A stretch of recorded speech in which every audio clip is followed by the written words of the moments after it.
Cooperation, right? Talk about a poignant example in nature of the power of working together to achieve a common goal. Hi, I'm Larry Levin, the Executive Director of Ozark Land Trust.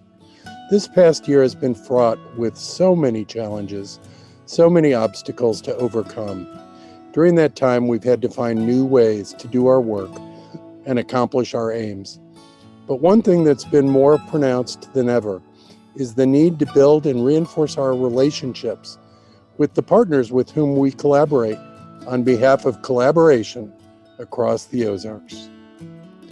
From our selfless members and supporters, to our nonprofit and agency partners, to our community leaders and volunteers, and to the community of land trusts across our Arkansas and Missouri Ozark region, our work depends on our partners to succeed. We may all have the shared desire to protect and restore our incredible natural resources, working lands, open spaces, and more. But let's face it, every organization has its own vision and goals. It takes commitment and hard work to not only fulfill one's own mission, but at the same time, seek the opportunities in working together for the greater good. We, of course, cannot do any of our work without our amazing supporters. And we have some very special ones to thank for their contributions to this video and our annual members meeting. Many, many thanks to our sponsors, Lewis Rice, Merrill, Brown Smith Wallace, Edward Jones, Venku, D.A. Watson and Company, and to the Community Foundation of the Ozarks for its very generous support of Ozark Land Trust and our conservation work. With all that in mind, let's look at a few ways that OLT partners to accomplish its conservation goals across Arkansas and Missouri, and to strengthen bonds with both our own supporters and with others who are like-minded about protecting our beloved natural resources. Perhaps no place across our region has OLT worked with such an effective partnership group as the one that has blossomed into the Merrimack River Basin and in the Hoosick Creek watershed in particular. OLT's River Stewardship Manager, Abigail Lambert, tells us a little bit about the importance of working not only with landowners, but with other agencies and nonprofits to build lasting conservation success. Oh my God, partners. That's the other thing. The other beauty of working in conservation is when you have so many partners coming together where you can find this overlapping similar objectives, it makes for a more powerful project. So you have, the landowner is part of the partner too, but when a state entity, various private entities, including the landowner and federal entities come together, you definitely have a more effective and powerful project. So you make projects work. One of the things that I love about working with, my partners at MDC, it's like they bring some things to the table that we can't do, that we don't bring, or I don't have the expertise for some of these practices. I really rely on them for, again, some of the conservation practices. And they might rely on us on certain portion of funding for that, or, a conservation easement is not for everybody, but it is for some people. So we're here also to hold conservation easements. So bringing all these different pieces together makes a project. It really makes a project. So, I got involved with working with MDC. We wanted to do work in the Hoosick, and we hadn't really made connections with landowners. One of my contacts at MDC, who I'd been talking with about doing some work there, doing some outreach, kind of providing information about conservation easements and other protection tools. And she was working on a project where there was one piece that they couldn't fund because it just wasn't in their part of their practice that they offer. And so it's like, Abigail, can you guys fund this piece? So our piece made that full project work out. And that was our very first project on the Hoosick with a landowner who today we still work with, doing other conservation practices. And it's led to also contact or relationships with other landowners. Hoosick Creek is a prominent and important partnership OLT has been engaged in but it's far from the only one. Our Conservation Program Manager, Nick Rogers, shares some of his thoughts about the importance of our alliances in and across the Ozarks. Ozark Land Trust makes a difference in people's lives by preserving what most people think of as the beauty of this region, the landscapes and the forests and the prairies and streams that we all hold so dear to us. The majority of the landscape is owned by private farmers and ranchers, and we need to work with those people to preserve the open space, whether you're driving by that on the highway or you're floating by that on your favorite canoeing stream. Without the partnership of our landowners and with the land trust, it would be nearly impossible to protect the amount of wildlife habitat, clean streams, and clean air that we are lucky to have in this region. Our landowner partners are more than essential for the work that we do at OLT. We're only one piece of a very big puzzle, and we can only do so much, especially when we talk about conserving private property. We need to have landowner partners and donors who are also passionate about those properties and seeing them protected. So without the community and the landowners coming together, our work would really be impossible, and we would not be making the impact we are today.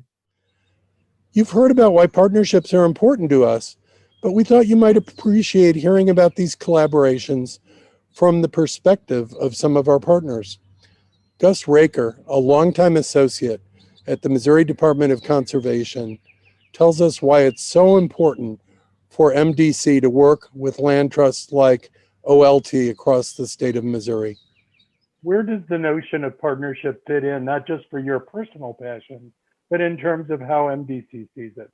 I consider myself to be completely privileged to be a part of the Conservation Department. It's an amazing organization that we've achieved some unbelievable things, but at the same time, there's a huge list of additional work needing to be done.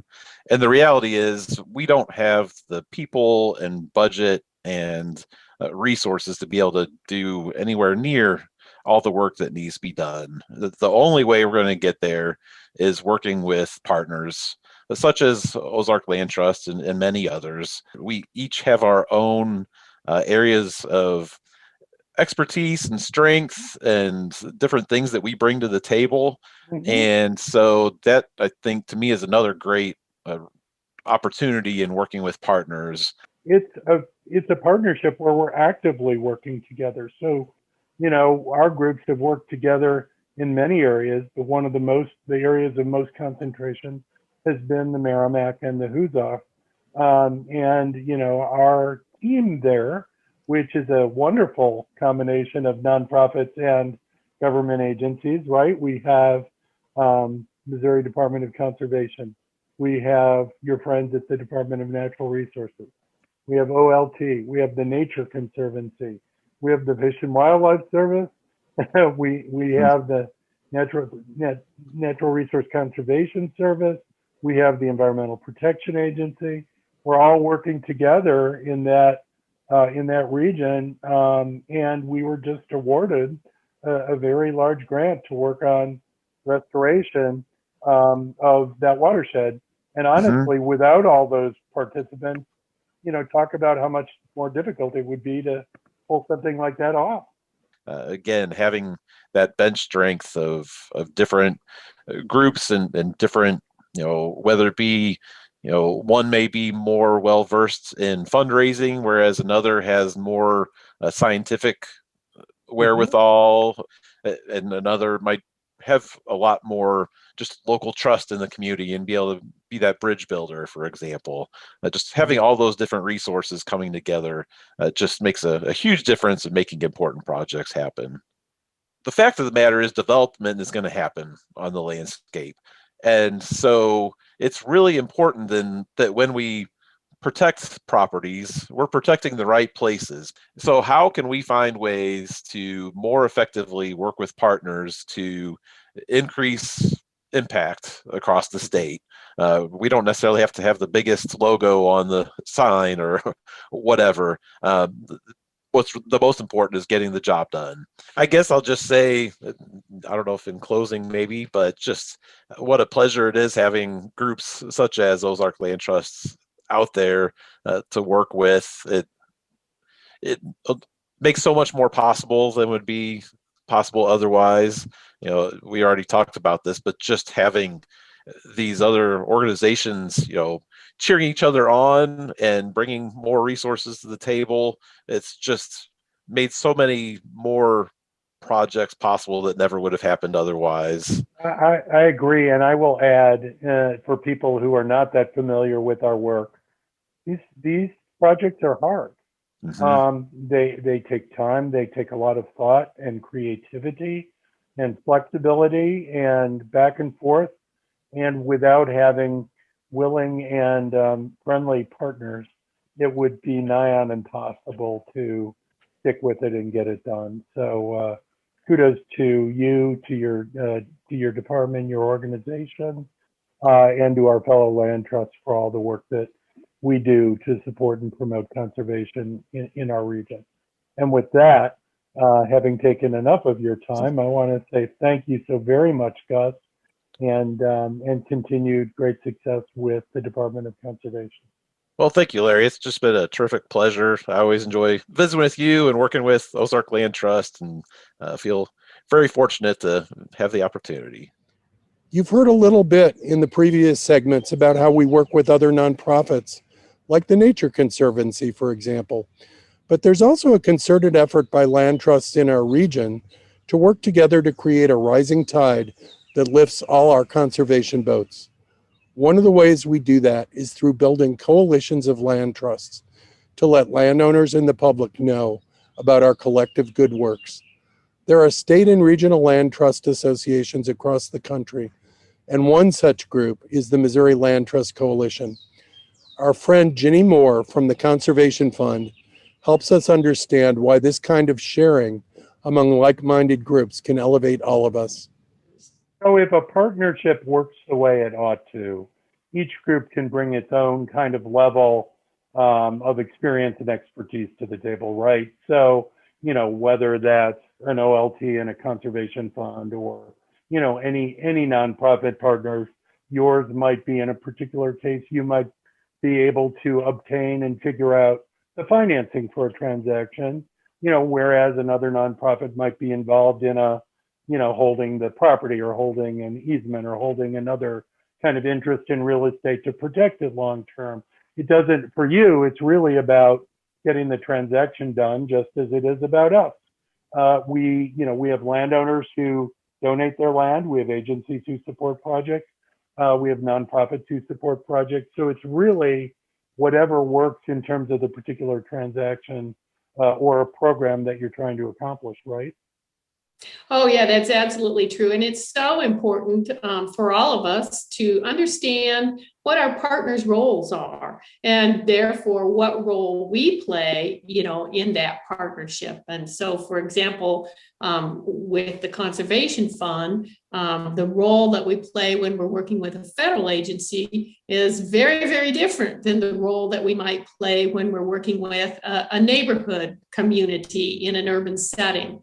And so understanding our partners and working in a way that is complementary to what they do and what their goals are is key to being successful in the conservation arena. So like with other states, we have come together with a group called the Missouri Land Trust Coalition, of which I'm very pleased to say that Ginny is co-chair, and I serve with her on the steering committee. Can you talk about why these groups, the individual land trusts and groups coming together, is so important? Certainly. As I mentioned earlier, a land trust is not just a one thing. Land trusts can be very different things, and each land trust usually has a bit of a different mission. Our mission is different than, for example, the mission of the Ozark Land Trust. And it's important for the public to understand that and for landowners who are interested in conserving their land to understand that choosing the right land trust will make a big difference in the success of your project. You don't want to choose a land trust who's focusing on urban areas to do a conservation project in some rural area that has a habitat that land trust is not familiar with. So having this variety of land trusts get together as a coalition and provide information to the public about what each of us does and how we're different and then how we're the same is really important. And I think it's also important for the public to understand that we don't force people to conserve their land. We're here to help people who voluntarily decide that they want to have their land conserved. So it's a win-win situation for everybody. Most of the examples you've heard today are about how we reach outward to partner with other groups, from landowner groups to land trusts, to other nonprofits, to government agencies and beyond. But one collaboration OLT simply couldn't live without is with our own members and supporters who provide the financial and community lifeblood so essential to our work. My good friend and OLT board president, Jim Reeves, talks about the connections with our gracious donors, grantors, and volunteers, and how we have created new ways of outreach even during this most challenging past year. Hi, everyone. My name is Jim Reeves. I'm president of the board of Ozark Land Trust. This last year's been a tough one, but when you go through a tough situation, it's always better to know you're not alone. The staff and the board of Ozark Land Trust have really appreciated your support. Our landowners, our supporters, our volunteers, everybody stepped forward. And through your financial contributions, through your volunteer hours, sometimes just through your words and notes of encouragement, the board and staff at Ozark Land Trust knew that they were not flying alone through this storm. And it really, really helped, and we really appreciate it. Thank you for your support. Last fall, we started the initiative of the Member Advisory Board. We've had 2 organizational meetings so far. And the original intent of the Member Advisory Board was to bring together the landowners and draw a closer connection between landowners, supporters, donors, and Ozark Land Trust, the board, the staff. We've already gotten some tremendous feedback about the Member Advisory Board. And part of that feedback is we've learned that our members and supporters and our landowners want to be as connected to each other as they do with the organization. They want to exchange information, they want to exchange resources, they want to get to know each other. We're very proud to provide that platform to not only draw closer ties to Ozark Land Trust, but also to all of our supporters. What a wonderful network to have. So as we go forward, please keep your eyes and ears open. The Member Advisory Committee is still in the formation stage, in the organizational stage, but we're making a lot of progress, and I hope you'll be involved. And finally, COVID seems to be going in the right direction. Things seem to be opening up. We're keeping our fingers crossed and hoping that this year we will begin our regional meetings. Staff, board will be traveling around and meeting with donors, supporters. We hope new friends throughout the Missouri and Arkansas bioregion and at various locations that we hope will be convenient. Keep your eyes and ears open for those regional meetings. We're really looking forward to seeing people in person and shaking hands. So thank you all very much for your support this last year. Thank you all very much for your continued support. We appreciate it. Take care. Well, there you are. So much of the time we're focused on the conservation accomplishments OLT has realized, and that's for good reason. Protecting lands is the reason we're here after all. But there's no finish line without the journey itself. And that journey is so often a mosaic of different kinds of partners, all invested in the end goal of permanently protecting our precious Ozark resources. Whether you're a longtime supporter of OLT or have just joined us, whether you're an essential member of one of our partner organizations, whether you're a landowner who believes so fervently in protecting resources, you're all our indispensable partners in conservation across the Ozarks region, and for that, we thank you profusely. Thanks again to our wonderful sponsors and supporters for this video and for our annual meeting. Thank you for visiting with us today. May you have a wonderful summer of beauty and outdoor living in this amazing place we call the Ozarks. I'm Larry Levin, and take care.